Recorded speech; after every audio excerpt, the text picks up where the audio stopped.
कमरे में बेड पर बेहोश पड़ी वो लड़की कोई और नहीं, जिया ही थे, जिसे इंजेक्ट कर बेहोश कर दिया था और उसकी पहरेदारी में 2 युवक को लगाया था। उसमें से एक युवक ने फ़ोन पर किसी से बात की और जब उसने कहा कि उसे फेंक दो, मार दो या चाहे एंजॉय कर लो, तो दोनों एक दूसरे को ताली दिया और ठहाके लगाकर हंसने लगा। चल, अब अपनी तो मज़े ही मज़े हैं। मेम साहब ने कह दिया है, अब यह हमारी हो गई। हमें इसके साथ जो करना है कर सकते हैं। फिर आज रात तो पार्टी होगी। तो दूसरे ने कहा, अरे क्या, पार्टी 2 लोगों में होती है, इसमें तो मज़ा भी नहीं आएगा। ठीक है, हम अपने और दोस्तों को बुला लेते हैं। बोलकर वह फिर से एक दूसरे को ताली दिया और कहा, हाँ हाँ, अभी कॉल करके बुलाते हैं। वैसे भी ये लड़की तो इतने नशे में है, इतना हार्ड नशा दिया है कि जल्दी होश में आने से रहे, और होश में आने के बाद भी कुछ करेंगे तो ही मज़ा आएगा। और फिर दोनों हंसने लगा। इधर अंकित जी ने जब नील को कहा पग फेरे की रस्म के लिए, तो नील ने साफ इनकार कर दिया। अंकित जी ने फिर कहा तो नील ने चिढ़कर कहा, नहीं पापा नहीं।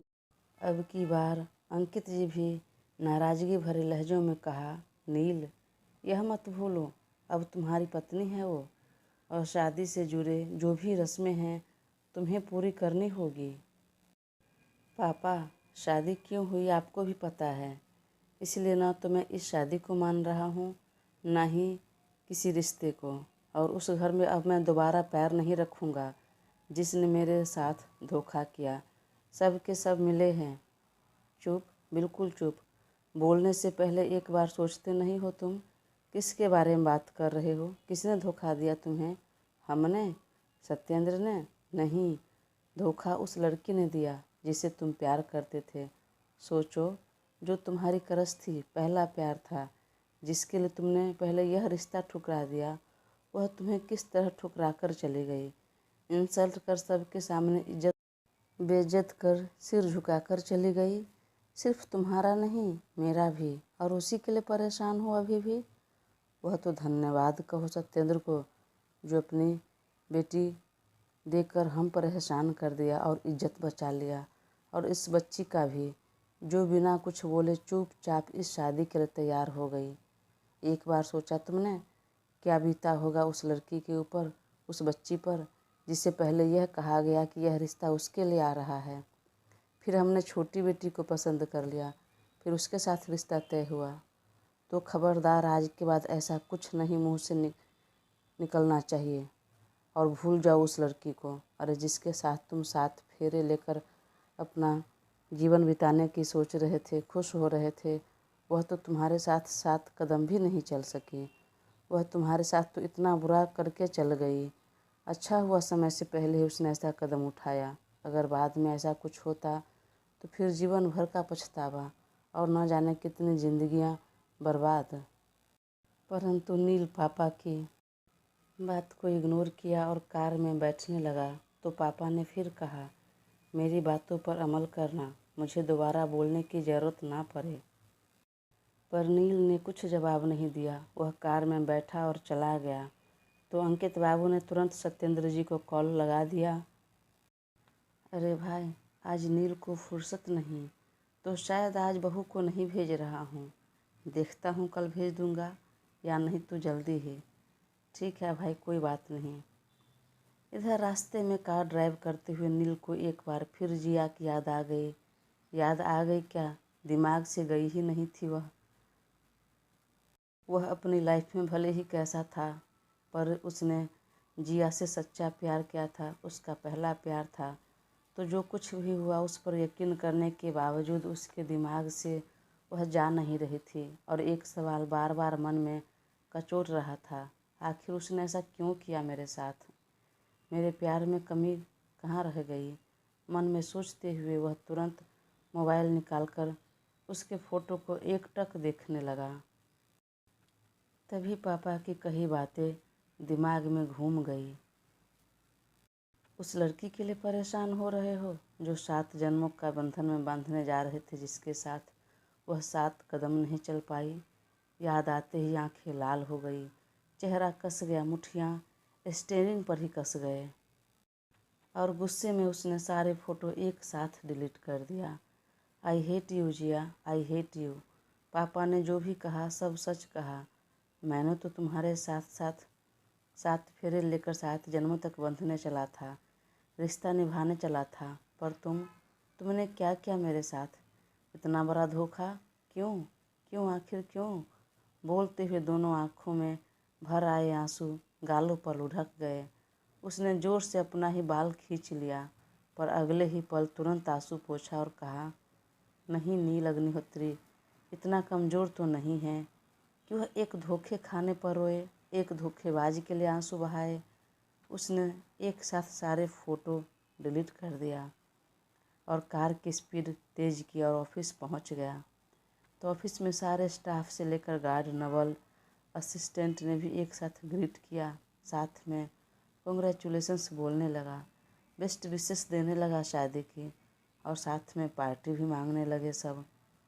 तो वह चौंक गया और भवें गुस्से में सिकुड़ गई। यूँ तो सब उसके गर्म मिजाज से वाकिफ़ था, पर सबको लगा कि अभी अभी शादी हुई है तो शायद मिजाज नरम रहे, तो मौका देखकर चौका मार दिया सबने। लेकिन उसकी तनी हुई भवें देखकर सब सहम गए और चुप रह गए। तब वह भी बिना कुछ बोले केबिन के अंदर चला गया और सोचने लगा। फ़ोन पर तो नवल को डांटकर चुप करा दिया, पर यहाँ सारे स्टाफ को डांटना ठीक नहीं। ऐसा नहीं था कि वह स्टाफ को डांटता नहीं था, पर आज मूड नहीं था। कहीं न कहीं अच्छा लग रहा था कि सब उसे शादी की बधाई दे रहे थे। फिर भी मन ही मन कहा, यह सब मेरी जलन का नतीजा है और यह जलन एक न एक दिन मुझे ही डुबाएगा। इधर अग्निहोत्री पैलेस में नील के जाते ही पिया ने कोमल को आवाज़ लगाई, भाभी आपसे कुछ बात करनी है। हाँ आ जाओ मेरे कमरे में ही। तब पिया आ गई। कोमल ने उसे सामने सोफा पर बैठने का इशारा किया। तब पिया बैठ गई। हाँ बोलो क्या बात करनी है? कोमल भी उसके बगल में बैठते हुए कहा, दीदी आप मेरे लिए एक अलग कमरे की व्यवस्था कर दीजिए ना। अलग कमरे की व्यवस्था? पर क्यों, किस लिए, किसने कहा? नील ने कहा। हाँ दीदी, और रात में बोल रहे थे कि अगर मैं चाहूँ तो अलग कमरे में रह सकती हूँ। फिर सारी बातें बता दी। पर क्या तुम रहना चाहती हो? रहने का इरादा है तुम्हारा? मेरे इरादे का क्या है दीदी, अब वो जो बोलेंगे वही करूँगी ना।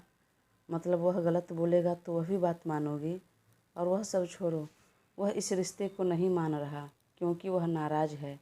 मैं समझ सकती हूँ उसकी नाराज़गी, पर तुम्हें क्या प्रॉब्लम है? क्या तुम्हें भी यह रिश्ता मंजूर नहीं? क्या नील तुम्हें पसंद नहीं? ऐसा नहीं है दीदी, मतलब तुम्हें पसंद है और तुम इस रिश्ते को निभाना चाहती हो। हाँ मुझे कोई आपत्ति नहीं है। तो फिर स्टूपिड गर्ल, तो अलग कमरे में क्यों रहना चाहती हो? उसी कमरे में रहो। वह पीछे हट रहा तो तुम कोशिश करो। यह विवाह शादी अटूट बंधन होता है, पवित्र बंधन।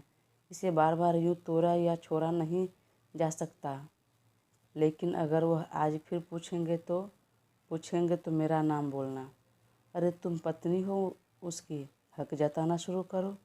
अरे मेरा मतलब है कि मैं समझ रही हूँ जिस परिस्थिति में तुम दोनों का विवाह हुआ उसमें आगे बढ़ना इतना जल्दी थोड़ा मुश्किल है, लेकिन कोशिश तो करो। अलग कमरे में रहने की ज़रूरत नहीं। पिया मन ही मन सोचने लगी, लेकिन वह तो जिया से प्यार करते हैं, क्या हमसे प्यार करेंगे कभी? मुझे अपनाएंगे? कोशिश करने में क्या जाता है? वैसे लगातार हम एक साथ रहे तो 2 अजनबियों को भी लगाव हो जाता है। फिर तुम दोनों तो पति पत्नी हो। चलो जाओ, इससे आगे मैं कुछ नहीं बोलूँगी। और फिर यह रूम बदलने वाली बात मुझसे मत करना आगे से। वह दोनों कमरे में इधर बात कर रहे थे, तभी किरण जी ने कहा, अरे युवान जी मम्मा, इधर आओ ज़रा। और सुखी घर का नौकर, उसे भी बुलाकर लाओ और साथ में 1-2 और नौकर को भी। क्यों माँ, क्यों काम हो गया? अरे नील के कमरे में जो काउच पड़ा हुआ है वह बाहर निकलवाना है, हॉल में रखना है। काउच भारी है तो एक आदमी से नहीं होगा, जा बुला कर ला।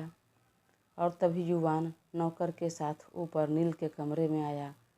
माँ ने कहा इस काउच को बाहर हॉल में रखना है। पर क्यों? और नील के बेडरूम में फिर क्या रहेगा?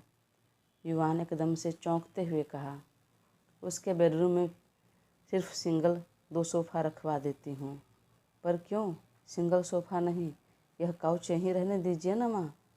अरे नीचे हॉल में ज़रूरत है, गेस्ट का आना जाना लगा रहता है, तो बैठने के लिए चाहिए।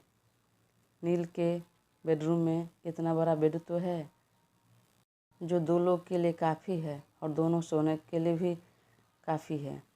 और 2 सिंगल सोफ़ा रहेगा तो बस हो गया। तब तक कोमल और पिया भी ऊपर आ गई और काउच को बाहर जाते देख पिया कोमल की तरफ देखने लगी और मन ही मन बोली, कहाँ तो वह कमरा अलग करने की बात कर रहे थे, पर यहाँ तो काउच भी चला गया। अब रात में मैं कहाँ सोऊंगी? वहीं कोमल मन में कहा, माँ जी आप ठीक कह रही हैं, यहाँ इतना बड़ा काउच रखने की ज़रूरत नहीं रूम में। और मन ही मन बोली, अब अलग अलग सोने का झंझट ही खत्म। नील कई दिनों के बाद ऑफिस गया था तो वहाँ काम बहुत ज़्यादा था। वह काम जो करने लगा तो समय का अंदाज़ा नहीं रहा। असिस्टेंट नवल ने कई बार टोका भी, लेकिन वह हर बार डपट कर भगा देता। यह देखकर नवल चिढ़ गया। सर भी ना हमेशा काम को ही इम्पोर्टेंस देते हैं। अरे नई नई शादी है, इतनी खूबसूरत बीवी है तो घर जाए ना, यहाँ क्या कर रहे हैं? पहली बात, इन्हें तो इतनी जल्दी काम पर आना नहीं चाहिए था। अपनी दुल्हनिया के साथ जाते, कहीं हनीमून मना कर आते। लेकिन उनको काम के आगे कहाँ कुछ सोचता है। पहले तो ये था कि शादी नहीं हुई थी, अब तो शादी हो गई है। और भला इतनी सुंदर बीवी को छोड़कर ऑफिस में कैसे काम करने में मन लग सकता है किसी का? नवल बोल तो धीरे रहा था, लेकिन नील ने सुन लिया और बोला, नवल तुम्हारा जुबान कुछ ज़्यादा नहीं चलता है? और तभी उसने घड़ी पर नज़र डाली तो रात के 10 बजने को आ गया था। ओह सच में बहुत देर हो गई, अब निकलना चाहिए। और फिर वह सब कुछ समेट कर निकलने लगा। कुछ स्टाफ अभी भी काम कर रहे थे। वह अपने केबिन से बाहर निकला तो वहाँ 2 फीमेल स्टाफ थे। उसने हिम्मत करके कहा, सर पार्टी कब दे रहे हैं? कल मिल जाएगा। Really? Really? Thank you sir, thank you so much. Naval भी चौंक गया। पार्टी देने के लिए कैसे मान गया? सर मैंने कहा तो नहीं सुने, पर फिर भी थैंक यू सर। लेकिन कम से कम इतना बता देते कि मेन्यू में क्या क्या रखें। मुंह बंद रखो अपना, मेन्यू में कुछ नहीं रहेगा। कल जितने भी एम्प्लॉय हैं उस सब की आधा घंटा पहले छुट्टी कर देना। अपने घर पर जाकर पार्टी करे या जहाँ जाना है अपनी फैमिली के साथ टाइम स्पेंड करना है, जो करना है करे। और तुम भी। सुनकर सभी एक दूसरे का मुंह देखने लगे। नवल भी चौंक गया।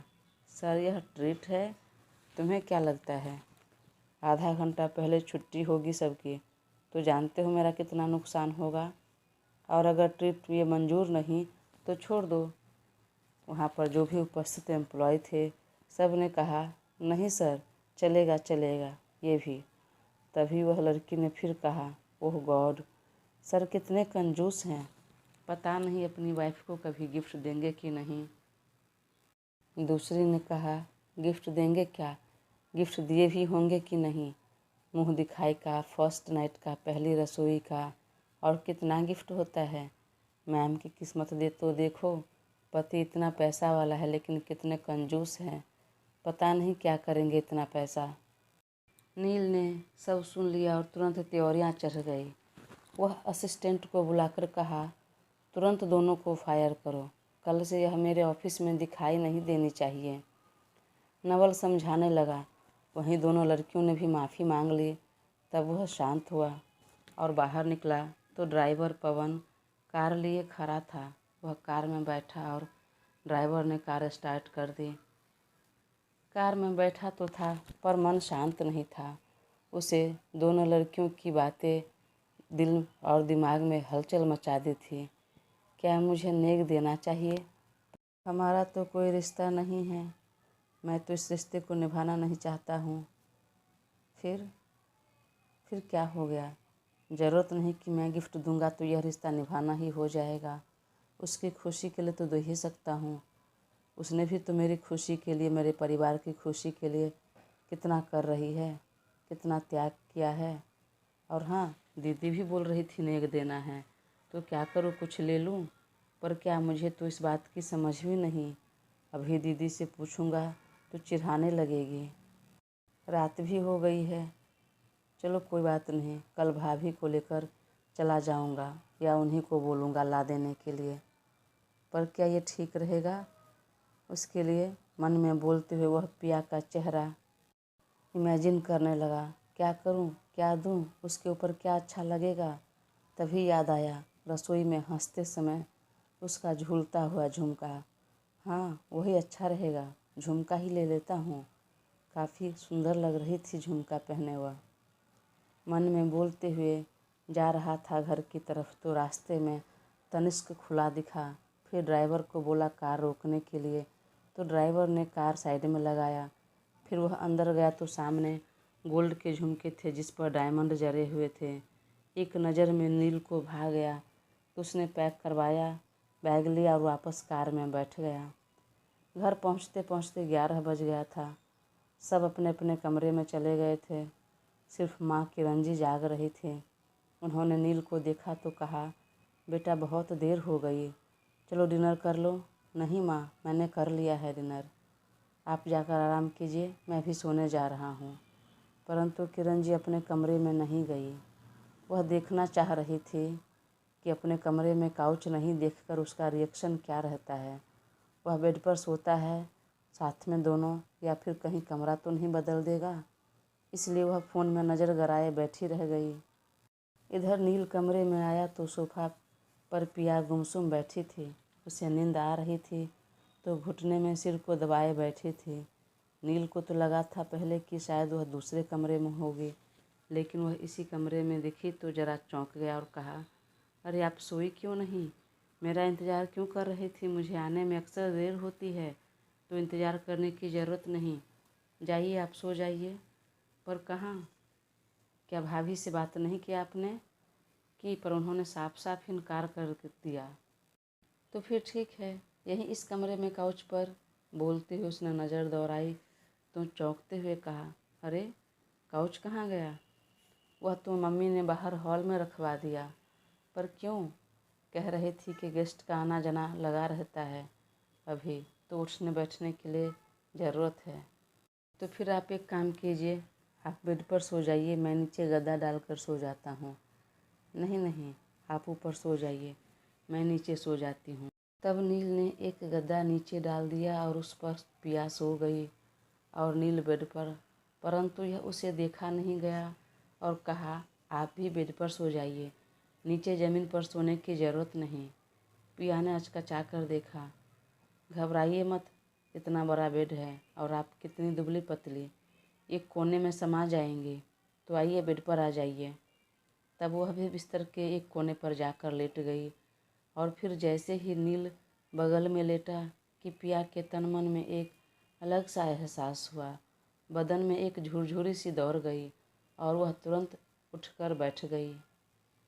कमरे से माँ ने काउच भी हटवा दिया और भाभी ने अलग कमरे देने से मना कर दिया। मतलब माँ और भाभी ने जानबूझकर ऐसा किया। फिर यह तय हुआ कि पिया गद्दे पर सोएगी नीचे और नील बेड पर। नील ने बेड में से एक गद्दा निकालकर पिया को दे दिया तो पिया ने नीचे ज़मीन पर गद्दा बिछाया और कंबल ओढ़कर सो गई और नील बेड पर। पिया के मन में कोमल की कही बातें घूम रही थी। तुम्हें ही कोशिश जारी करनी होगी, रिश्ता निभाना होगा और तुम उसी कमरे में रहोगी, अलग कमरे में नहीं। याद कर मुस्कुरा उठे। एक हल्का सा सुकून आ गया मन में। भले ही अलग हैं लेकिन एक कमरे में तो हैं। वहीं नील भी बेड पर सो तो गया, लेकिन पिया का ज़मीन पर सोना उसे बर्दाश्त नहीं हुआ। उसे ऐसा महसूस हुआ जैसे वह उसके साथ ज़्यादती कर रहा है, किसी और की गलती की सज़ा उसे दे रहा है। परंतु अगले ही पल ख्याल आया, हाँ, पर इसे मैं अपने साथ बेड पर सोने भी तो नहीं दे सकता ना। फिर अगले ही पल सोचा, क्यों नहीं सोने दे सकता? आखिर उसकी गलती क्या है? कुछ भी नहीं। तो बेवजह इसे दुख नहीं पहुंचना चाहिए।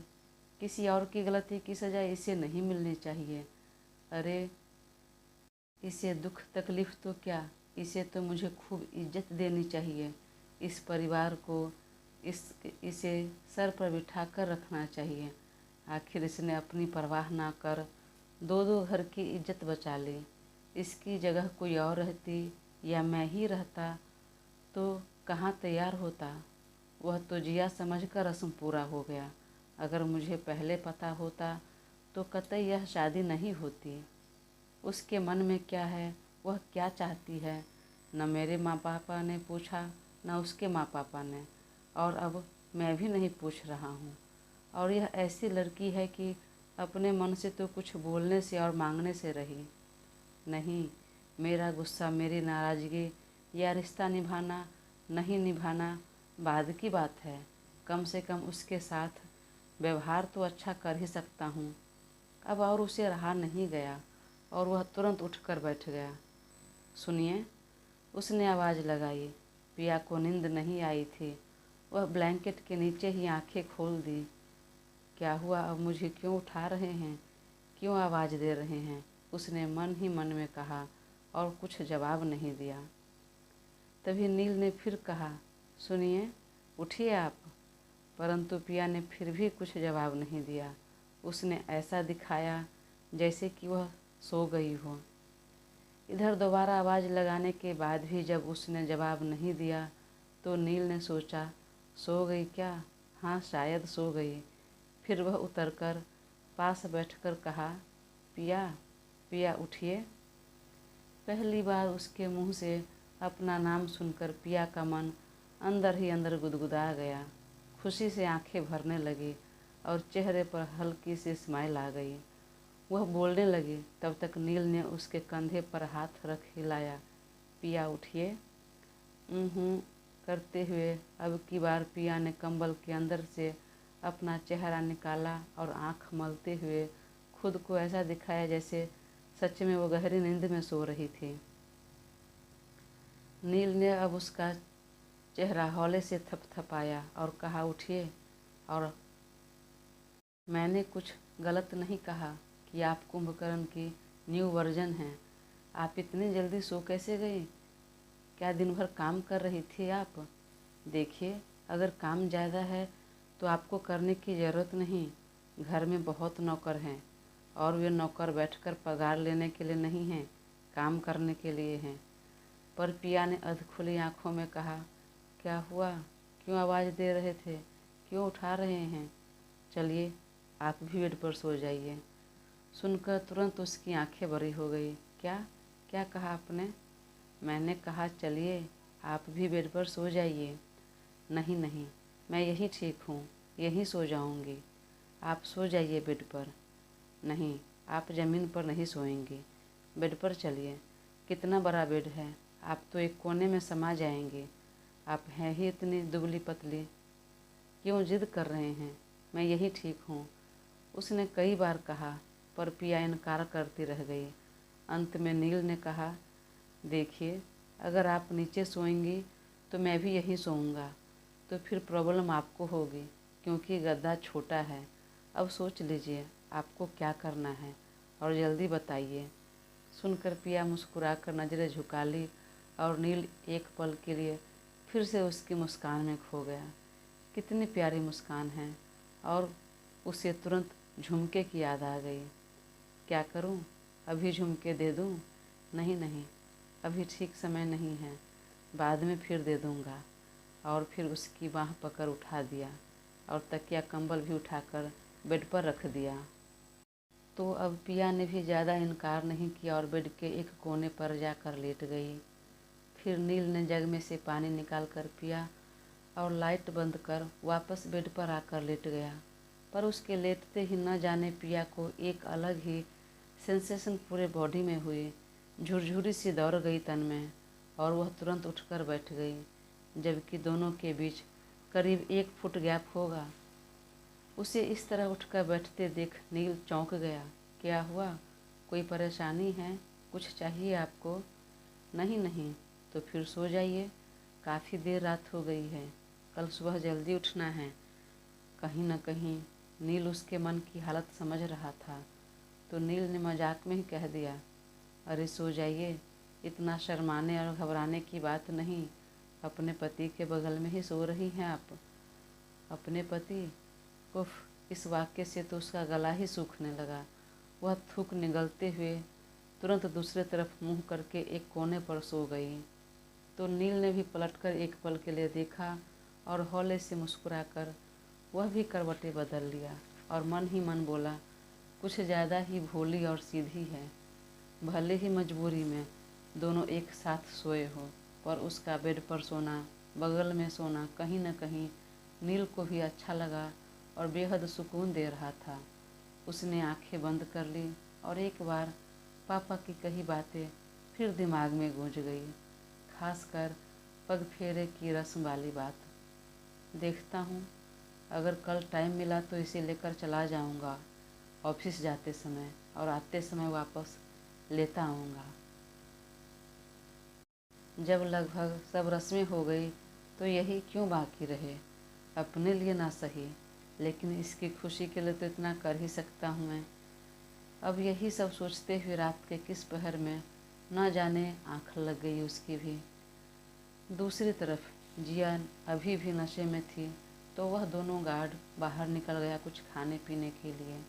इधर अब जिया का नशा कम हुआ तो उसकी आंखें खुलने लगी, होश आने लगा, पर फिर भी कुछ देर तक यूं ही बेड पर पड़ी रही।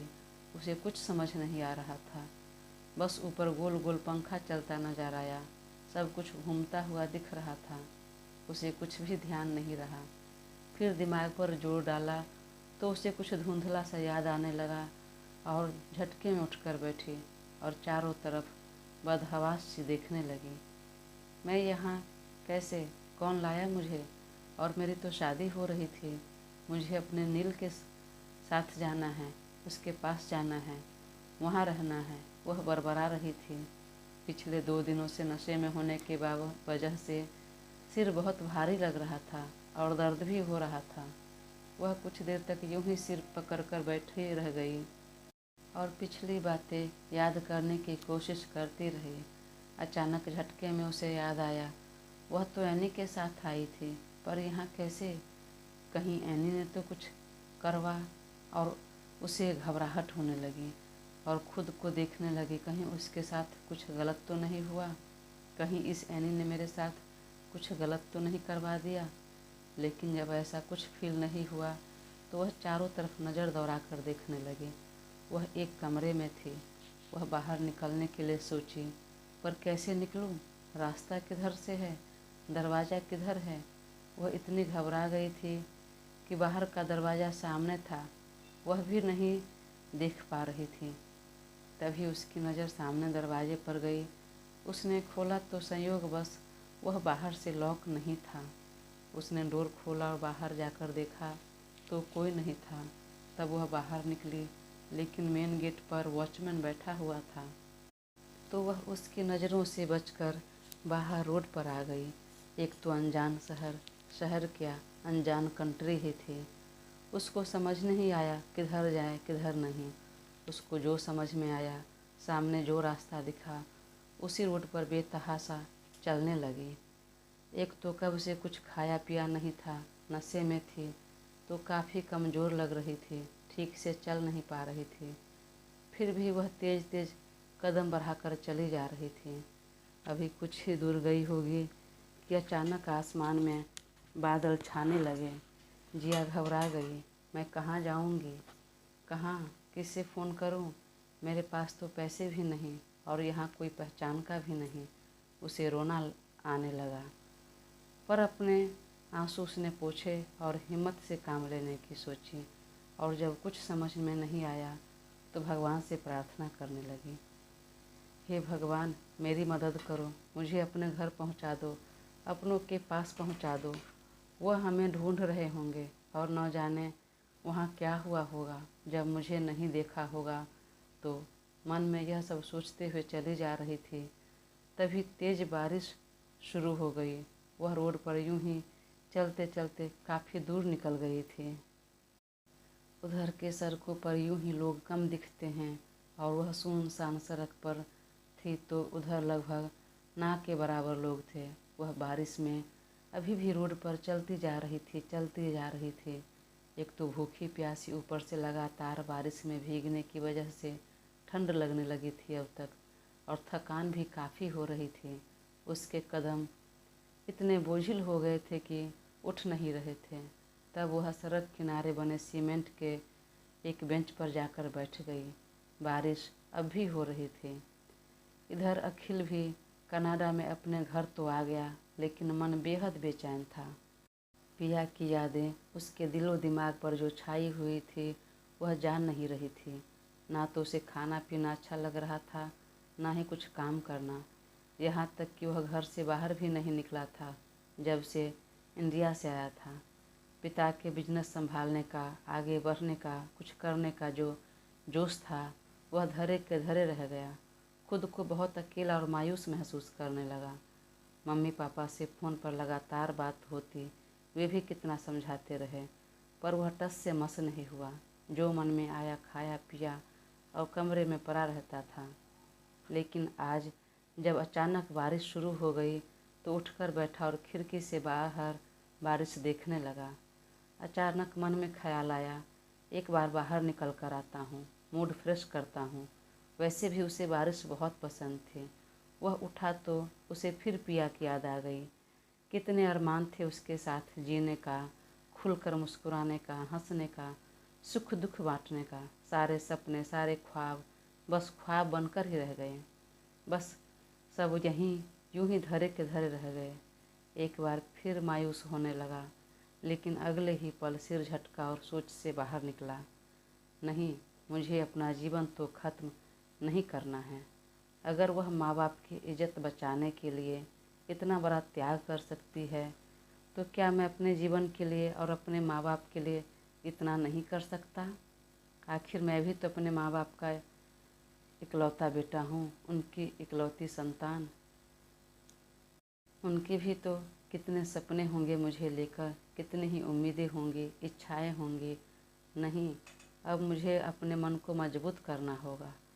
सोचकर वह बाहर निकला और वह भी रोड पर बारिश में भीगते हुए निकल गया। और तभी पिया के बारे में, तो फिर कभी अपने आगे बढ़ने के बारे में सोचते सोचते न जाने वह भी काफ़ी दूर निकल गया। और जब उसे भी ठंड लगने लगी तब वह अपने घर की तरफ मुड़ने लगा। तभी रोड किनारे बने बेंच पर एक लड़की बैठी दिखाई दी। अरे, कौन है ये लड़की, और इतनी बारिश में अकेली क्यों बैठी है? क्या किसी मुसीबत में है? वह लड़की सलवार कुर्ते में पहनी हुई थी, तो ड्रेसिंग से समझ में आ गया कि यह दिखती तो इंडियन है। वह पास गया तो वह लड़की सिर झुकाकर बैठी थी। उसने एक दो बार आवाज़ लगाई और उसने सिर नहीं उठाया, कुछ जवाब नहीं दिया। तो वह उसके पास गया और उसका चेहरा उठाकर देखा तो शॉक्ड रह गया। वह लड़की कोई और नहीं, जिया ही थी। अरे, यह तो जिया है, यहाँ पर कैसे? उसने कई बार आवाज़ लगाई, परंतु उसने कुछ जवाब नहीं दिया, क्योंकि वह अब तक बेहोश हो चुकी थी। उसने कई बार गाल थपथपाया, हिलाया डुलाया, पर जब होश में नहीं आई तो वह उसे उठाया, फिर कंधे पर रखा और अपने घर लेकर आ गया। इधर दोनों गार्ड जब वापस आया तो लड़की को कमरे में नहीं देखा। अरे, यह लड़की कहाँ गई, कहाँ भाग गई? और वह तुरंत बाहर निकला और गेट पर बैठे वॉचमैन से उस लड़की के बारे में पूछा, पर उसने उसे जाते हुए नहीं देखा था, तो उसने मना कर दिया। लेकिन वह कमरे में नहीं है। उसने तुरंत कैमरा चेक करने के लिए कहा तो वह पीछे के रास्ते से निकलती हुई दिख रही थी। उसने तुरंत उसी रास्ते पर उसका पीछा किया, लेकिन वह कहीं नहीं दिखाई दी। ओह गॉड, अब तो हमारा खैर नहीं। और वह दोनों लड़की को ढूंढने लगता है। इधर अखिल जिया को लेकर अपने घर आ जाता है। भूख प्यास और लगातार भीगने की वजह से वह अब तक बेहोश थी। ठंड काफ़ी लग चुकी थी। वह सोचने लगा, अब मैं इसके कपड़े कैसे चेंज करूं? और जब कोई उपाय नहीं देखा तो वह अपना टी शर्ट और ट्राउज़र लेकर आया और आंखें बंद कर उसका कपड़ा चेंज कर दिया और तुरंत अपने एक दोस्त, जो कि इंडियन ही था, डॉक्टर था, उसे कॉल कर बुला लिया। उसने दवाई दी। अब तक उसे तेज़ बुखार भी आ चुका था। उसने कहा, इसे बहुत ठंड लगी है, मैंने दवाई दी है, कुछ देर बाद बुखार उतर जाएगा, अगर ना उतरे तो मुझे कॉल कर बता देना। और वह निकल गया। अखिल ने उसे कंबल ओढ़ा दिया और हाथ पैर रगड़ने लगा। क्या करूं? अंकित अंकल को बताऊं कि जिया यहाँ पर है? नहीं, अभी बताना ठीक नहीं। अगर पूछेंगे और पता चलेगा कि वह ऐसी हालत में है तो वह भी चिंतित होंगे। पहले यह होश में आ जाए तो अंकल को इन्फॉर्म कर दूंगा। इधर देर रात गहरी नींद में पिया पलटी मारकर नील के बेहद करीब आ गई और उसके गर्दन में अपनी बाहें लपेट दी। हमेशा से उसे अपनी दादी के पास सोने की आदत थी, तो अक्सर वह दादी के गले में बाहें डालकर सो जाती थी। तो यहाँ भी नींद में दादी समझकर वह उसके करीब आ गई। वहीं नील को अपने गले पर पकड़ का एहसास हुआ तो उसकी आंखें तुरंत खुल गई और पिया को अपने इतने करीब देखकर पूरे तन मन में एक बिजली की तरंग सी दौड़ गई। एकटक वह पिया को देखने लगा। वह गहरी नींद में मुंह खोल कर सो रही थी। उसने उसके शुष्क होठों को देखा और उसका गला सूखने लगा, सांस गहरी होने लगी। वह अपना अंगूठा उसके होंठ पर फिराने लगा, लेकिन तुरंत हाथ पीछे खींच लिया। नहीं, यह ठीक नहीं है। जब मुझे रिश्ता ही नहीं निभाना है तो फिर यह उचित नहीं, और इसकी मर्जी के खिलाफ इस तरह नींद में नहीं। नहीं, पर क्या हो गया? यह तो मेरी पत्नी है, मेरी शादी हुई है, इसके साथ मैंने 7 फेरे लिए हैं, लेकिन मैं तो शादी को नहीं मानता हूँ। उसका दिल कुछ और कह रहा था और दिमाग कुछ और। वह दिल और दिमाग के बीच जूझ रहा था। नहीं नहीं, मुझे खुद पर कंट्रोल करना होगा। और उसने धीरे से उसकी बाँह अपने गले से निकाल दिया और वह भी करवटें बदल कर सो गया। कुछ देर तक नींद नहीं आई, पर अगले ही पल कुछ देर बाद वह भी नींद के आगोश में चला गया। अगली सुबह उसकी आंख पहले खुली तो देखा पिया सिमटी सिकुड़ी हुई अपना तकिया छोड़कर उसके बाह पर सिर रखकर एक हाथ उसके सीने पर रखकर सो रही थी और वह अब भी गहरी नींद में थी। ओह, शायद इसे ठंड लग रही है, इसलिए यह सिकुड़ गई है। फिर बेहद हौले से उसका सिर उठाकर तकिया पर रखा और तुरंत एसी बंद किया और उसे कंबल ओढ़ा दिया। वह सोई हुई बहुत प्यारी लग रही थी। वह उसे कुछ देर तक यूं ही निहारता रहा, फिर उठकर खिड़की खोल दिया। बाहर से सुबह की ताज़ी हवा अंदर आने लगी और उसकी लटें हवा में इधर से उधर उड़ने लगी, चेहरे पर आने लगी। मुझसे ज़्यादा किस्मत वाला तो यह उलझी लटें हैं। जो जगह मुझे मिलना चाहिए इस पर यह कब्जा जमा कर बैठा है। बार बार गालों को चूम रहा है, कैसे मुझे चिढ़ा रहा है, जला रहा है। वह उसके गालों पर झुकने लगा, लेकिन अगले ही पल बोला, अरे यह मैं क्या सोच रहा हूँ, क्या करने जा रहा हूँ।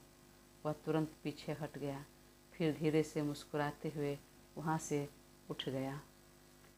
नील ने मुस्कुराते हुए उसे एक नज़र देखा, फिर उठा और टॉवेल लेकर बाथरूम में घुस गया फ्रेश होने के लिए। इधर जब बाहर से ठंडी हवा के साथ सूरज की पहली किरण खिड़की से छनकर अंदर आई और उसके चेहरे पर पड़ी तो पिया कसमसाते हुए आँख खोली और सबसे पहले उसकी नज़र बगल में गई, परंतु वहाँ नील को नहीं देखा। तो वह उठकर बैठ गई। यह तो उठ चुके हैं, हे भगवान, बहुत देर हो गई क्या? फिर उसकी नज़र सामने टेबल घड़ी पर गई तो चौंक गई। 7 बजने को आ गए थे। मैं इतना देर तक कैसे सोती रह गई और इन्होंने भी मुझे उठाया नहीं। नीचे माँ जी और कोमल दीदी क्या सोच रही होंगे, यह भी नहीं दिख रहे हैं। क्या हुआ, कहीं ऑफिस तो नहीं चले गए? हाँ शायद, कल रात को बोल रहे थे। मुझे जल्दी उठना है, ऑफिस जाना है, लगता है चले गए। मैं भी ना, कैसे इतना देर तक सोती रह गई, कैसे आँख नहीं खुली। मन ही मन सोचते हुए वह कुछ पल तक बैठी रही। फिर बेड से उतरने लगी कि तभी बाथरूम के डोर खुलने की आवाज़ आई। नज़र उठाई तो देखा सामने नील कमर में टॉवेल लपेटे हुए आ रहा था। तो वह वापस बेड पर लेट गई और झट से कंबल अपने ऊपर खींचकर आंखें बंद कर ली। वहीं नील बालों में उंगलियां घुमाकर पानी झाड़ता हुआ अंदर आया और एक नज़र पिया के ऊपर डाला। वह अब तक सो रहे थे। उसने घड़ी पर नज़र डाली, 7 बज गए थे। ये अब तक उठी नहीं, क्या करूं, उठा दूं? हाँ उठा देता हूँ, वह आवाज़ लगाने लगा। तभी एक नज़र खुद पर गई। नहीं नहीं, पहले मैं कपड़ा पहन लूँ, फिर इसे उठाऊंगा। और तब वह ड्रेसिंग टेबल के सामने आईने के पास जाकर खड़ा हो गया। इधर बेड पर कंबल के नीचे पिया जाग रही थी और धीरे से थोड़ा सा कंबल उठाकर नील को देख रही थी। क्या बॉडी थी उसकी, एक तो गोरा रंग, उस पर चौड़ी मजबूत पीठ, सुडौल मसल्स, उसके बाइसेप्स और उस पर उसके गीले बाल और बदन पर मोतियों से उभरे हुए पानी की कुछ बूंदें, जिससे वह बेहद अट्रैक्टिव दिख रहा था। पिया की तो मानो हलक सूखता हुआ महसूस हुआ। नज़र ही गड़ गई उस पर। तभी नील को एहसास हुआ कि यह जगी हुई है और उसे ही देख रही है। वह तुरंत पलट कर देखा, लेकिन तब तक वह फिर कंबल के नीचे घुस गई। तब नील ने जेल लगाकर बाल सेट किया, बॉडी पर डियो लगाया और क्लोसेट रूम में चला गया कपड़े पहनने। उसके जाते ही पिया झट से उठी और फटाफट हाथ चलाकर ब्लैंकेट फोल्ड किया और तुरंत कपड़ा लेकर बाथरूम में घुस गई। इधर नील ने क्लोसेट रूम में वाइट शर्ट, ब्लू पैंट और ब्लू कोट पहना, टाई लगाया और बाहर निकला कि अब जाकर इसे उठा देता हूँ और पूछ लेता हूँ, अगर पग फेरे की रस्म करना है तो चलने के लिए रेडी हो जाने बोलता हूँ। परंतु जब वह कमरे में आया तो बेड पर पिया नहीं थी वहाँ। अरे अभी अभी तो सो रही थी, तुरंत कहाँ चली गई? तभी उसने बाथरूम की तरफ नज़र उठाकर देखा, जो अंदर से बंद था। शायद फ्रेश हो रही है, मन में बोलकर वह नीचे चला गया, जहाँ भाई और पापा ऑफिस जाने के लिए रेडी होकर नाश्ते के लिए आ चुके थे। माँ भी वहीं बैठी थी, तो उन्होंने सबको गुड मॉर्निंग विश किया और आवाज़ लगाई, भाभी नाश्ता? हाँ हाँ ला रही हूँ। फिर बाहर निकली कोमल तो नील ने कहा, गुड मॉर्निंग भाभी। जवाब में कोमल ने भी गुड मॉर्निंग कहा और उसे छेड़ते हुए कहा, क्या बात है, आजकल उठने में देर हो रही है आपको देवर जी? लगता है रात को देर ज़्यादा हो जाती है सोने में। हाँ ओ भाभी, रात में ज़रा। वह अपनी बात पूरी करता उससे पहले ही कोमल ने कहा, सफाई देने की ज़रूरत नहीं, समझ गई, नई नई शादी है तो रात में ज़रा बिजी थे। नील दाएं बाएं सिर हिलाकर हंसने लगा, तो कोमल ने अपने कंधे से उसे धक्का देते हुए कहा, थोड़ा बिजी थे या बहुत ज़्यादा? भाभी क्या अभी सुबह सुबह? और वह हंसने लगा। तभी पीछे से सीढ़ी पर पिया नजर आ रही थी, हल्के ग्रीन कलर की साड़ी पहने, मैचिंग चूड़ी, बिंदी, लिपस्टिक, काजल, सारे मेकअप में वह तो गजब की खूबसूरत लग रही थी। नील की नज़र ठहरने लगी।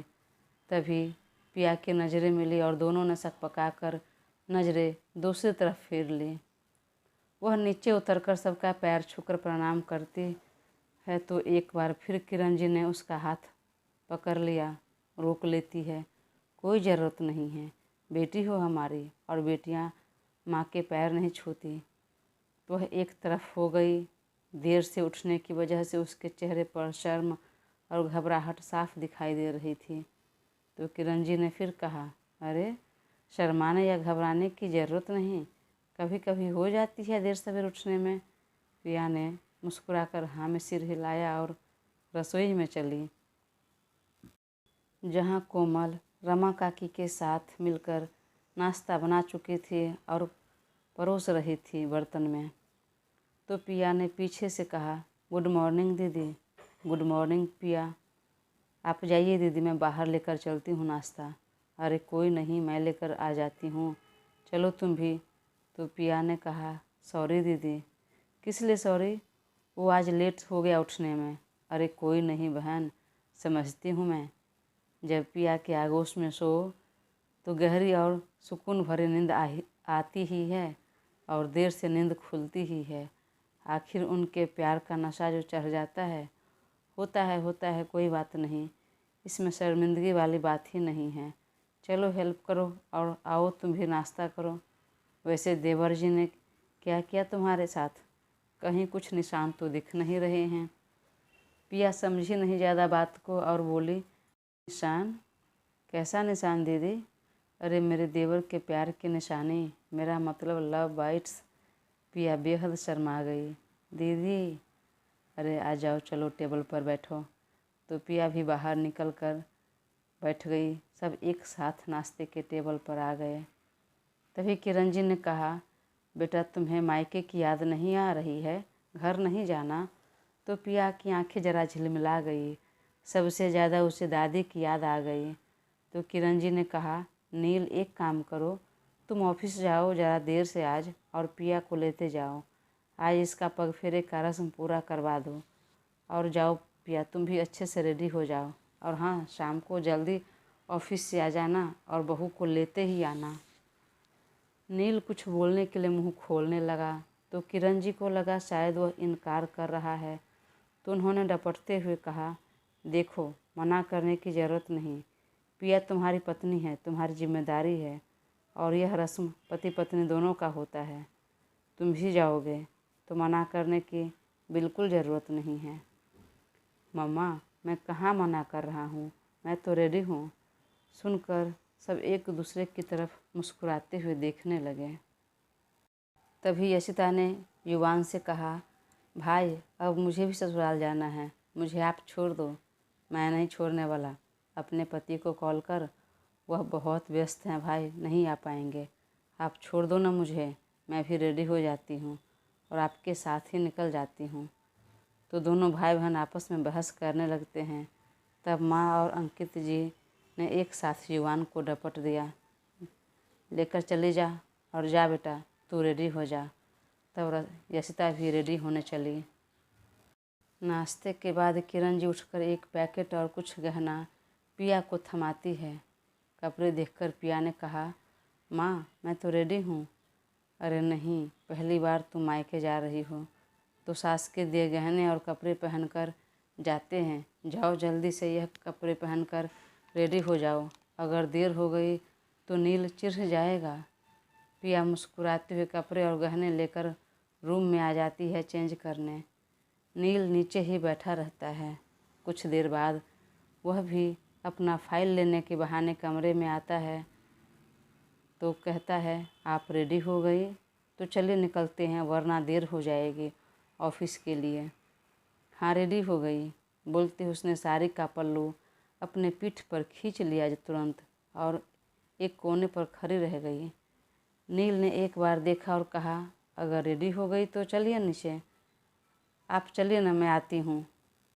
ठीक है, पर आप इस तरह क्यों खड़ी हैं? कोई परेशानी है? कोई हेल्प चाहिए? हाँ वह ब्लाउज। नहीं, कोई परेशानी नहीं है, बस प्लीज़ आप एक बार कोमल दीदी को बुला दीजिए ना।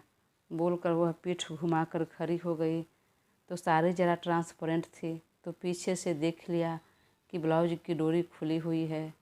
तब नील उसके पास आया और कंधा पकड़ तुरंत अपनी तरफ टर्न किया और जब तक वह कुछ समझ पाती उसके कमर में बाँह डालकर अपनी तरफ खींचा। पिया सीधे उसके सीने से आ लगी। नील ने उसे अपने कंधे पर थोड़ा झुकाया और उसके ब्लाउज की डोरी हाथों में पकड़ बांध दिया। इतनी ही देर में तो पिया की हालत ख़राब होने लगी। दोनों हाथ बर्फ़ के समान ठंडे पड़ गए।